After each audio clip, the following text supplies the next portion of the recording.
त्रिकोण।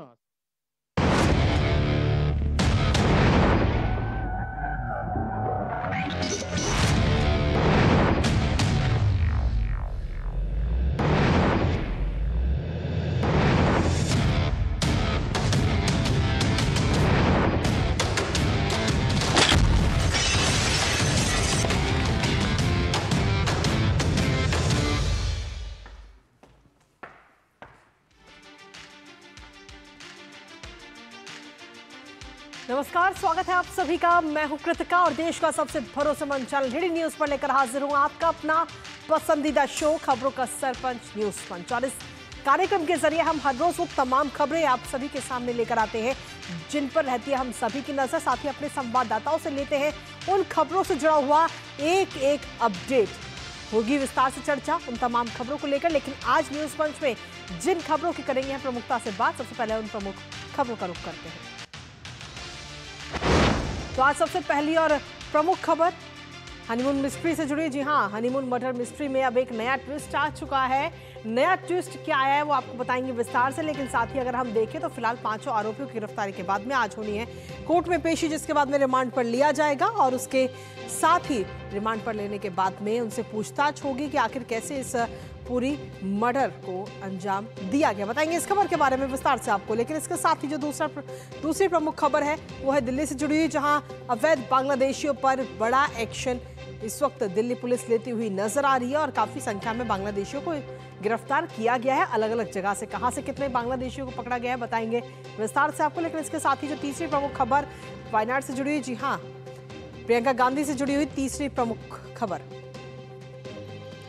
जिसमें वायनाड जीत पर तमाम सवाल इस वक्त उठे हैं। दरअसल हाल ही में प्रियंका गांधी ने वायनाड में उपचुनाव जब हुए थे तो उसमें जीत हासिल की थी, काफी भारी मतों से ये जीत हासिल हुई थी, लेकिन लेकिन इस जीत को लेकर हाईकोर्ट की तरफ से नोटिस भेजा गया। आखिर क्यों ये नोटिस भेजा गया है बताएंगे विस्तार से। इसके साथ ही चौथी खबर मौसम से जुड़ी कि आखिर अभी गर्मी और कितना तड़ पाएगी, क्योंकि गर्मी से सभी के हाल बेहाल हैं और फिलहाल अभी हाल में अगर हम देखें तो इस गर्मी से राहत मिलती हुई फिलहाल नजर नहीं आ रही। बताएंगे इस खबर के बारे में विस्तार से आपको। तो चलिए शुरुआत करते हैं न्यूज पंच की प्रमुख खबर के साथ। राजा रघुवंशी मर्डर केस की पूरी गुत्थी अब सुलझने वाली है बहुत जल्द। सोनम रघुवंशी का सारा काला चिट्ठा अब पूरी दुनिया के सामने आ जाएगा। सोनम के चैट में क्या है, व्हाट्सएप में क्या क्या डिलीट हुआ, ये सब कुछ दुनिया के सामने होगा। सोनम ने अपने प्रेमी राज कुशवाहा संग क्या क्या बातें की, कैसे राजा को हनीमून ट्रिप पर मारने का प्लान बनाया, कैसे मेघालय में राजा को मौत के घाट उतारा गया, इन सभी रहस्यों से बहुत जल्द पर्दा उठने वाला है। जहां एक तरफ सोनम पर शिकंजा कसता जा रहा है, वहीं दूसरी ओर उसकी मां पर भी शक हो रहा है कि क्या वो भी इस मर्डर प्लानिंग में शामिल थी। साथ ही राज कुशवाहा की मां लगातार अपने बेटे को निर्दोष बता रही है। इस पूरे मामले में क्या है लेटेस्ट अपडेट, करेंगे चर्चा अपने संवाददाता से, उनसे जानेंगे।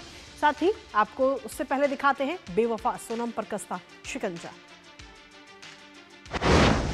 तो बेवफा सोनम पर यह शिकंजा लगातार कसता हुआ नजर आ रहा है, जहां सोनम समेत 4 आरोपियों की कोर्ट में पेशी हुई। और इसके साथ ही आपको बता दें कि मेघालय पुलिस को कॉल डिटेल्स में अहम सुराग मिले हैं, जिन्हें सबूत के तौर पर भी कोर्ट में रखेगी। एसआईटी भी शिलांग सदर थाने से पहुंच चुकी है और गहन पूछताछ जो है इन 5 आरोपियों से शुरू हो चुकी है। हालांकि कोर्ट में पुलिस ने 7 से 14 दिन की हिरासत की मांग की है, रिमांड मांगी है। साथ ही क्राइम सीन को भी आज रिक्रिएट किया जा सकता है। बताया जा रहा है कि जहां इन 5 आरोपियों को उस जगह पर लेकर जाया जाएगा जहां पर इस पूरी वारदात को अंजाम दिया गया, इस हत्या को अंजाम दिया गया।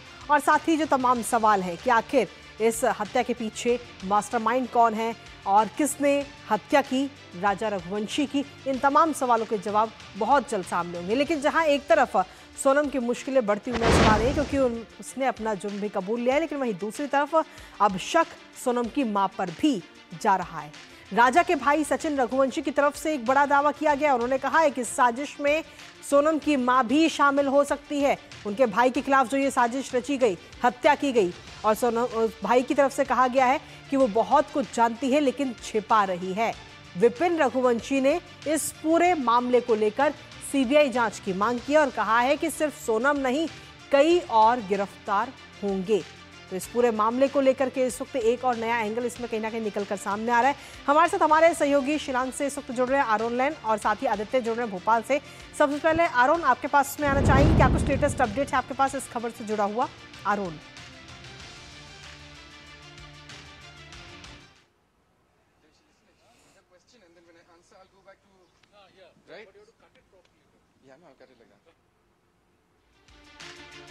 चलिए, अभी हमारी आवाज़ उन तक नहीं पहुंच पा रही, एक बार फिर से संपर्क साधने की कोशिश करेंगे। आरोन हमारे साथ हमारे सहयोगी लगातार बने हुए, लेकिन इसी के साथ भोपाल से भी हमारे सहयोगी आदित्य इस वक्त जुड़े हुए हैं, उनका रुख कर लेते हैं, उसके बाद में शिलांग का रुख करेंगे।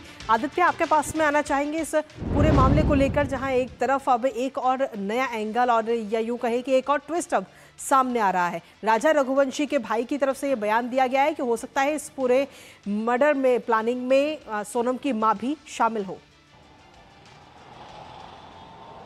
कृतिका, एक नहीं कई सारे तथ्य निकल कर आ रहे हैं। राजा रघुवंशी के परिवार तो आरोप लगा ही रहे हैं, वो इसलिए क्योंकि उनका ये कहना है कि इस पूरे शादी के पहले से ही जो सोनम का परिवार था, माता पिता थे, उनको पूरी जानकारी थी कि सोनम का संबंध जो है वो राज्य से है, और उसको छुपाकर समाज के डर से कहें या किसी कारण से कहें सोनम की शादी जबरदस्ती की गई। और सोनम ने ये कहा भी है परिवार को कि इसका खामियाजा आपको भुगतना पड़ेगा, और शायद राजा के इस कत्ल के बाद ये जो पूरी कहानी अब हम देख पा रहे हैं, ये शायद वही खामियाजा भी हो। लेकिन एक और तथ्य ये भी निकलकर सामने आ रहा है कि ये जो 50,000 रुपए जो 3 लोगों को दिए गए थे राज्य के द्वारा, अगर बात की जाए तो जो विशाल है, आकाश है, आनंद है, इनको वो हवाला के जरिए पैसे दिए गए थे सोनम के द्वारा।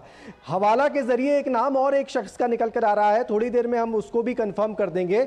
उस शख्स के जरिए जो है इनके पास पैसा पहुंचा था, तो उस पर भी अब उस एंगल से जांच की जाएगी कि आखिर ये पैसा आया कहां से था, क्योंकि राज के परिवार वाले भी ये कह रहे हैं कि वो इतना पैसा उसके पास हो ही नहीं सकता था, क्योंकि वो 10 से 12,000 रुपए तो घर पे ही देता था, उतनी सैलरी भी उसको नहीं मिलती थी। पहली बात। दूसरी बात यह कि 25 तारीख को सोनम वहां से इंदौर आ चुकी थी, और देवास नाके के पास में जो है राज ने उसको एक कमरा दिलाया था, और जहां पर 2 दिन ये दोनों रुके थे। इस पूरी घटना के बाद अगर बात की जाए तो जहां ये लोग रुके थे उसकी भी पूछताछ होगी। संभवतः हो सकता है कि इंदौर पुलिस के जरिए मेघालय पुलिस जो है वो वहां भी पहुंचे और वहां भी पड़ताल करने की कोशिश करे। लेकिन एक और चीज की उसके कुछ दिन पहले, यानी कि सगाई और शादी के पहले देखा जाए तो जब साजिश रची जा रही थी, ये साजिश शादी के बाद ही नहीं रची गई है। जानकारी यह भी है कि सगाई के बाद से ही ये साजिश रची जा रही थी, और वो साजिश किसी एक कैफे में, इंदौर का एक कैफे है, वहां पर रची गई थी। तो किस तरीके से उस साजिश में और कौन लोग शामिल थे, फोन जो उसको दिया गया था इन 3 लोगों को, उसमें से एक सिम जो है उसको तोड़ के फेंक भी दिया गया था। जहां पर उस सिम को फेंका गया था वहां से भी तथ्य लिए गए हैं, सबूत लिए गए हैं।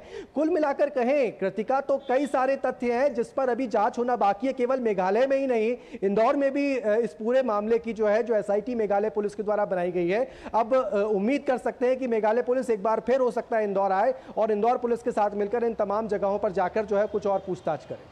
चलिए, आप इस खबर पर अपनी नजर लगातार बनाए रखिएगा आदित्य, लेकिन कुल मिलाकर अगर हम देखें तो ये बात जरूर साफ हो जाती है कि अगर कोई भी व्यक्ति अपराध करता है तो उस अपराध को वो कुछ दिन तक छुपा सकता है, लेकिन सच्चाई एक ना एक दिन सबके सामने निकलकर सामने आती है। इसी के साथ न्यूज पंच में अगली प्रमुख खबर का रुख कर लेते हैं, जहां दिल्ली पुलिस लगातार अवैध रूप से रह रहे बांग्लादेशियों और रोहिंग्याओं के खिलाफ अभियान चला रही है, और बीते कल इस अभियान के दौरान पुलिस ने बांग्लादेशियों पर बड़ा एक्शन लेते हुए 242 बांग्लादेशियों को गिरफ्तार किया। पुलिस से बचने के लिए कुछ बांग्लादेशी ट्रेन से भागने की कोशिश में भी थे, फिराक में थे। फिलहाल सभी गिरफ्तार लोगों के खिलाफ निर्वासन की जो पूरी प्रक्रिया है वो शुरू कर दी गई है। साथ ही आपको ये भी बता दें कि 1 या 2 नहीं बल्कि दिल्ली के कई इलाकों में ये कार्रवाई दिल्ली पुलिस की तरफ से बीते कल की गई। कहां से कितने बांग्लादेशियों को पकड़ा गया और साथ ही जेएनयू की रिपोर्ट में क्या कुछ चौंकाने वाले खुलासे हुए हैं, बताएंगे सब विस्तार से आपको। करेंगे चर्चा अपने संवाददाता से, उससे पहले आपको दिखाते हैं दिल्ली में बांग्लादेशियों पर ये बड़ा एक्शन। तो दिल्ली में बांग्लादेशियों के खिलाफ ये बड़ा एक्शन लिया गया है, जहां दिल्ली में कुल 242 बांग्लादेशी गिरफ्तार किए और पूछताछ में कहा है कि वैध दस्तावेज उनके पास में नहीं है। इसके साथ ही मंगोलपुरी रेलवे लाइन के पास भी छापा मारा दिल्ली पुलिस ने, और पुलिस को पहले से ही गुप्त सूचना मिली हुई थी, फरार होने की कोशिश की गई और साथ ही कई धाराएं भी लगाई गई है। इसके साथ ही आपको बता दें कि मुंडका, रनहोला, रानीबाग, निहाल फिहार में भी छापेमारी दिल्ली पुलिस की तरफ से की गई। बीते 40 दिन में कई गिरफ्तारियां हुई हैं।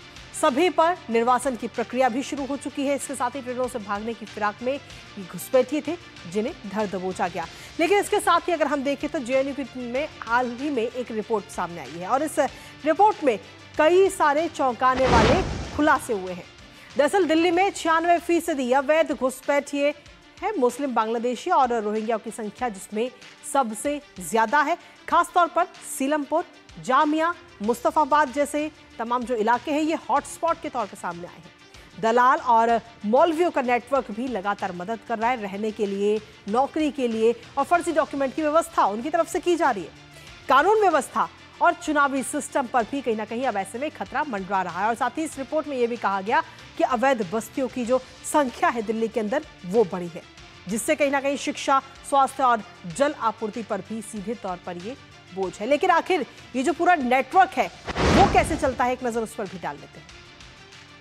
दरअसल पश्चिम बंगाल बॉर्डर से घुसपैठ होते हैं। वहां से जो घुसपैठिए हैं वो पश्चिम बंगाल बॉर्डर से भारत के अंदर प्रवेश करते हैं, जंगल, नदी के रास्तों से सीमा पार करते हैं, जिसके बाद में मात्र 15 से 25 हजार में जो दलाल हैं वो इन सभी बांग्लादेशियों की अवैध रूप से एंट्री भारत के अंदर कराते हैं।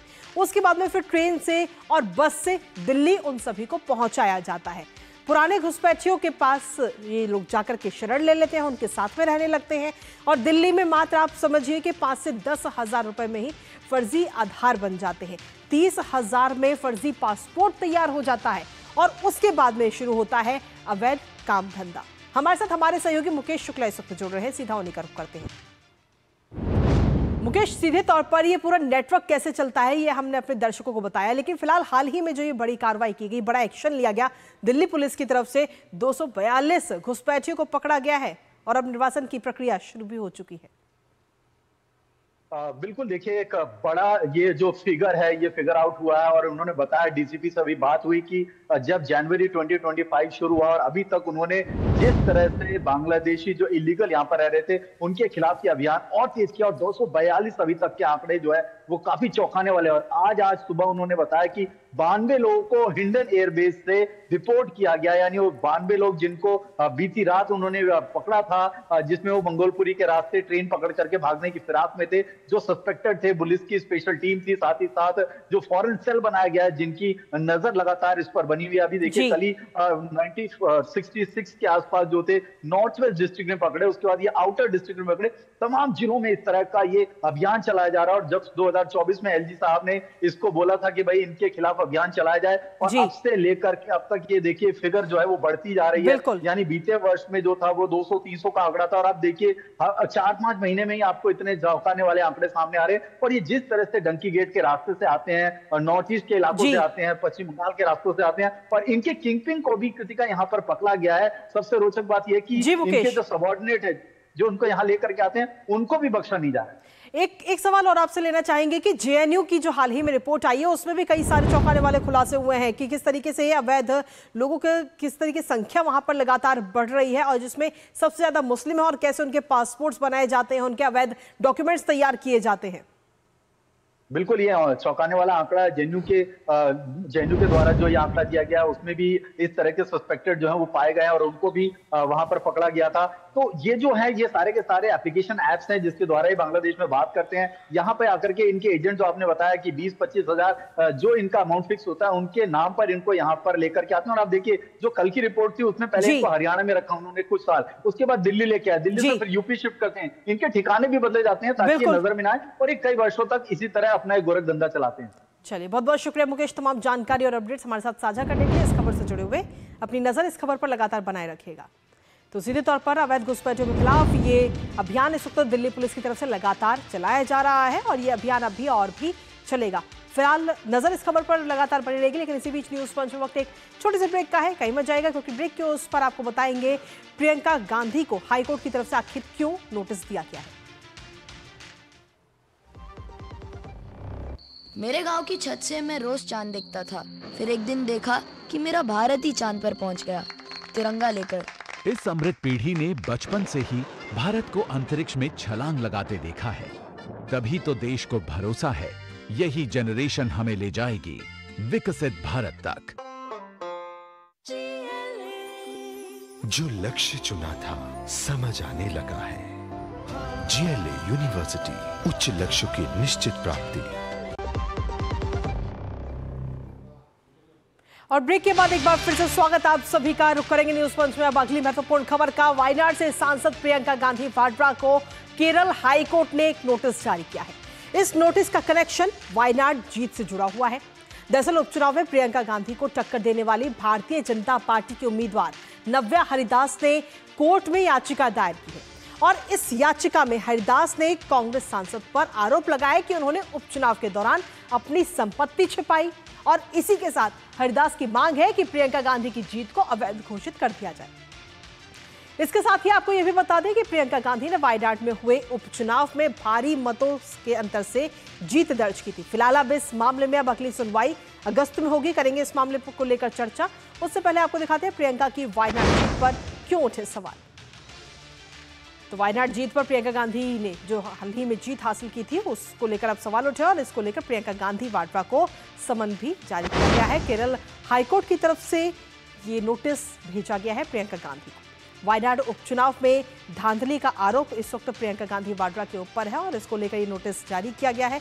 साथ ही आपको बता दें कि भारतीय जनता पार्टी की नव्या हरिदास की तरफ से याचिका दायर की गई थी हाईकोर्ट में और उस याचिका पर ये नोटिस दिया गया। साथ ही आपको बता दें कि याचिका में मतदाताओं को गुमराह करने का भी आरोप इसमें लगाया गया है प्रियंका गांधी के ऊपर और कहा है कि प्रियंका गांधी अपनी जो संपत्ति है उनकी उसको छुपा रही हैं, उस डाटा को छिपाने का आरोप लगा है। इसके साथ ही वायनाड में जीत को रद्द करने की मांग इस वक्त भारतीय जनता पार्टी के जो नेता हैं उनकी तरफ से की गई है। साथ ही आपको यह भी बता दें कि 5 लाख से ज्यादा वोटों से उन्होंने जीत हासिल की थी और अब इस पूरे मामले की सुनवाई केरल हाई कोर्ट अगस्त के महीने में करेगा, जिस पर नजर हमारी लगातार बनी हुई है। और इसी के साथ चलिए अब अगली महत्वपूर्ण खबर का। अगली महत्वपूर्ण खबर मौसम से जुड़ी हुई। जी हां, जहां दिल्ली एनसीआर में गर्मी अब अपने विकराल रूप में है। दिल्ली, नोएडा से लेकर पूरे उत्तर भारत में भीषण गर्मी और हीटवेव का कहर दिख रहा है। दिल्ली में तापमान तो 45 पार कर ही चुका है। जगह जगह टेम्परेचर का टॉर्चर नजर आ रहा है। भीषण गर्मी ने आम जनजीवन को बेहाल कर दिया है और दिल्ली वाले अब ईश्वर से बारिश की गुहार लगा रहे हैं। पंखे, कूलर, एसी सब कुछ अब असर करते हुए नजर नहीं आ रहे, सब फेल हो रहे हैं। तो वहीं दूसरी तरफ अस्पतालों में डिहाइड्रेशन, हीट स्ट्रोक के मामले भी तेजी से बढ़ रहे हैं। और कैसे इस मौसम में खुद को सुरक्षित और स्वस्थ रखा जाए, डॉक्टरों ने इसके लिए सलाह भी दी है। पर फिलहाल सभी को इंतजार बारिश का है, जिससे गर्मी से राहत मिले। करेंगे बढ़ती गर्मी को लेकर चर्चा अपने संवाददाता से, लेकिन उससे पहले कुछ तस्वीरें आपको दिखाते हैं भीषण गर्मी और हीट वेव की। तो ये कुछ खास तस्वीरें इस वक्त आपको दिखा रहे हैं। सबसे पहली तस्वीर आप देख रहे हैं आगरा की, दूसरी तस्वीर दिल्ली की, उसके बाद लखनऊ की, चंडीगढ़ की, जयपुर की और वाराणसी की। आप सोचिए इस वक्त पूरा उत्तर भारत जो है वो भीषण गर्मी के कहर से और सितम से जूझ रहा है और हर जगह आप देख रहे हैं कि छिड़काव किया जा रहा है, पानी की पूरी व्यवस्था की जा रही है लोगों की तरफ, ताकि लोग किसी भी अवस्था में हो, अगर डिहाइड्रेशन की समस्या किसी व्यक्ति को होती है तो वो पानी ले सके। उनकी तबीयत का खास तौर पर ध्यान इस वक्त प्रशासन भी रख रहा है। तो फिलहाल ये तस्वीरें इस वक्त आपको दिखा रहे हैं। हालांकि इस वक्त मौसम विभाग की तरफ से भी कई जगहों के लिए येलो अलर्ट और ऑरेंज अलर्ट भी जारी किया गया है। तो गर्मी से हाल फिलहाल में राहत मिलती हुई नजर नहीं आ रही है और अभी ये गर्मी और सताएगी। इसके साथ ही भीषण गर्मी और हीट वेव का कहर कहां कहां पर देखने को मिला, एक नजर उस पर डाल लेते हैं। दरअसल उत्तर भारत और दिल्ली में गर्मी का ये पूरा सितम है, इससे इस वक्त दिल्ली वासी और पूरा उत्तर भारत जूझ रहा है। तापमान में हाल ही के दिनों में अगर हम देखें तो 8 से 13 डिग्री सेल्सियस तक का इजाफा हुआ है।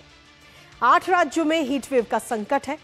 इसके साथ ही 10 जून को 19 शहरों में, यानी कि बीते कल की अगर हम बात करें तो 19 शहरों में तापमान जो है 45 डिग्री या उससे भी ज्यादा हो गया था। पंजाब के बठिंडा की अगर हम बात करें तो 47.6 डिग्री सेल्सियस के साथ सबसे गर्म शहर वो रहा। इसके अलावा हरियाणा के सिरसा में भी 40.2 डिग्री सेल्सियस तापमान जो है वो दर्ज किया गया। दिल्ली में भी 2 दिन का ऑरेंज अलर्ट आज और आने वाले कल के लिए ऑरेंज अलर्ट जारी किया गया है और 45 डिग्री पार दिल्ली में तापमान इस वक्त हो चुका है। साथ ही ये भी मौसम विभाग की तरफ से बताया गया है कि दिन में तेज सतही हवाएं चलेंगी, धूल भरी आंधी और हीट वेव जो है वो इस वक्त आम जन की मुश्किलें आगे आने वाले समय में और बढ़ाएगी।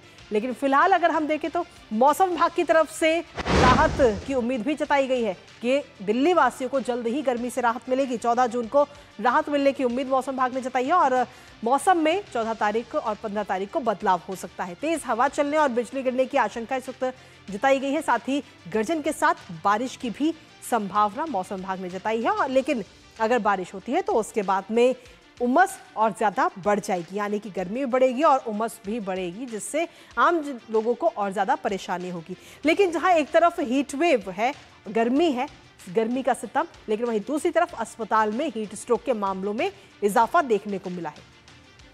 मरीजों की संख्या की अगर हम बात करें तो 90% बढ़ गए हैं। हाई स्ट्रोक के मामले इस वक्त ही सबसे ज़्यादा हीट स्ट्रोक के मामले सामने आ रहे हैं, डिहाइड्रेशन के मामले सबसे ज़्यादा सामने आ रहे हैं और ऐसे में बहुत ज़्यादा ज़रूरत है कि आप अपना ज़रूर ध्यान रखें। और क्योंकि बच्चों और युवाओं को सबसे ज़्यादा संख्या इसमें बढ़ती हुई नज़र आ रही है।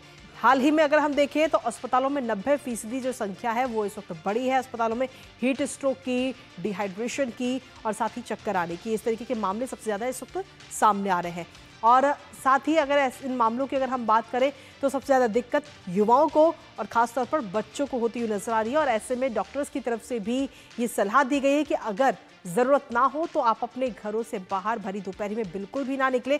और फिर भी अगर ज़रूरत पड़ रही है, किसी भी कारण से अगर आप बाहर निकल रहे हैं तो अपने सर को ढक कर रखें, चाहे किसी सूती कपड़े से, या फिर आप छाते का इस्तेमाल कर सकते हैं, चश्मा आप लगा कर रखें, पानी ज़रूर पीते रहें, इलेक्ट्रॉल आप पीते रहें ताकि डिहाइड्रेशन से आप बचें। और ऐसी कोई भी समस्या अगर आपको फिर भी होती है तो तुरंत आप अस्पताल का तुरंत वहां का रुख करें। लेकिन इसके साथ ही बीते कल की अगर हम बात करें तो 8 राज्यों में हीट वेव का संकट है, तो वहीं दूसरी तरफ 10 जून को 19 शहरों में तापमान 45 डिग्री या उससे भी ज्यादा दर्ज किया गया। कहां पर वो आपको बता दें। जहां पंजाब के बठिंडा में अगर हम बात, सबसे पहले आपको बता दें कि प्रयागराज में 41.6 डिग्री सेल्सियस आज दर्ज किया गया।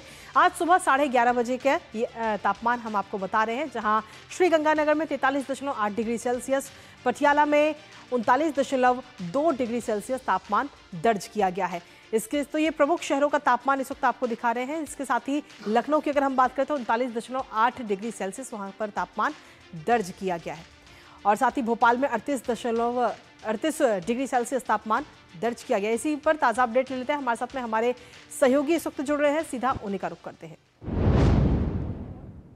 महेश इस वक्त हमारे साथ जुड़ रहे हैं जयपुर से। महेश, अगर हम राजस्थान की बात करें तो राजस्थान में भी गर्मी से हाल बेहाल है इस वक्त और राजस्थान के कई सारे ऐसे शहर हैं जहां पर तापमान 45 डिग्री से ज्यादा हो चुका है। देखिए, बिल्कुल जानकारी देना चाहूंगा कि राजस्थान में पिछले 4 दिनों से लगातार जो तापमान है उसमें बढ़ोतरी देखने को मिली है। 45 डिग्री के पार जो टेम्परेचर है वो यहाँ पर दर्ज किया जा रहा है। आज भी कमोबेश 40 से ऊपर अभी तक तापमान जो है वो यहाँ पर दर्ज किया गया है। आने वाले 3 से 4 दिनों में इस गर्मी में अभी कोई निजात मिलने की संभावना यहाँ पर नहीं व्यक्त की गई है। कोटा और भरतपुर संभाग ऐसे हैं जहां पर कि 15-16 जून को जरूर राहत की बारिश होने की संभावना है, वो मौसम विभाग ने जताई है। लेकिन इसके अलावा बाकी शहरों में जो तापमान है वो 45 डिग्री के आसपास बना रह सकता है और इसकी वजह से गर्मी और हीट वेव के जो दौर हैं वो यहाँ पर लगातार चल रहे हैं। हीट स्ट्रोक के जो मामले हैं वो अस्पतालों में बढ़ गए हैं। इस लिहाज से खासतौर पर बंदोबस्त जो है अस्पतालों में वो किए गए हैं। अलग अलग जिलों में, जिला अस्पतालों में अलर्ट दिया गया है चिकित्सा विभाग की तरफ से कि जो भी हीट स्ट्रोक के खासतौर पर मामले आए उसमें एम्बुलेंस से जब उनको लेकर के आए किस तरह के प्रोटोकॉल की सावधानी उन्हें रखनी है वो बात उनको बताई गई है। तो साथ ही क्या गाइडलाइन की पालना होगी खासतौर पर हीट स्ट्रोक के मामलों में और हीट वेव से जो प्रभावित होने वाले लोग हैं उनके इलाज में, उस लिहाज से जो बंदोबस्त हैं वो मातूम करने के लिए कहा गया है। इसके साथ ही जो तमाम जिला प्रशासन है या नगर निगम है उनकी तरफ से जो शहर के अंदर जो राहगीर हैं, आम लोग हैं, उनके लिए भी जो शेड्स लगाने का काम है या वाटर कूलर लगाने का काम है, गर्मी से निजात किस तरह दिलाई जा सकती है है, इस बात पर प्रशासन ने फोकस किया है। वहीं आने वाले वक्त की अगर हम बात करते हैं, जो मानसून का इंतजार है वो लगभग हर एक व्यक्ति को यहाँ पर बना हुआ है, क्योंकि 20 से 25 जून के बाद ही मानसून की जो आहट है वो हमारे यहाँ दक्षिण और दक्षिण पूर्वी राजस्थान के हिस्सों में यहाँ पर होगी, क्योंकि फिलहाल महेश इंतजार तो है ही इस मानसून का कि आखिर इस भीषण गर्मी से राहत कब मिलेगी, लेकिन फिलहाल तो ये राहत मिलती हुई नजर नहीं आ रही। बहुत बहुत शुक्रिया तमाम जानकारी और अपडेट्स हमारे साथ साझा करने के लिए। और इसी के साथ अगर हम देखें तो इस वक्त गर्मी का सितम तो है ही, और ऐसे में बहुत ज्यादा जरूरत है कि आप लोग अपना और अपने परिवार का खास तौर पर ध्यान रखें। बहुत ज्यादा जरूरत हो तब भी भरी दोपहरी में अपने घरों से बाहर निकले, लेकिन तमाम चीज़ों का ध्यान रखते हुए अपने साथ में पानी की बोतल ज़रूर रखें, कुछ दवाइयाँ भी ज़रूर रखें। और ऐसी कोई भी समस्या होती है, हीट स्ट्रोक जैसी कोई समस्या होती है या चक्कर आते हैं, डिहाइड्रेशन होता है, तो सबसे पहले अस्पताल का रुख करें। और इसी के साथ फिलहाल न्यूज़ मंच में मुझे और हमारी टीम को दीजिए अनुमति। कल सुबह 10:30 बजे फिर होगी आपसे मुलाकात कुछ और महत्वपूर्ण खबरों के साथ। तब तक के लिए नमस्कार।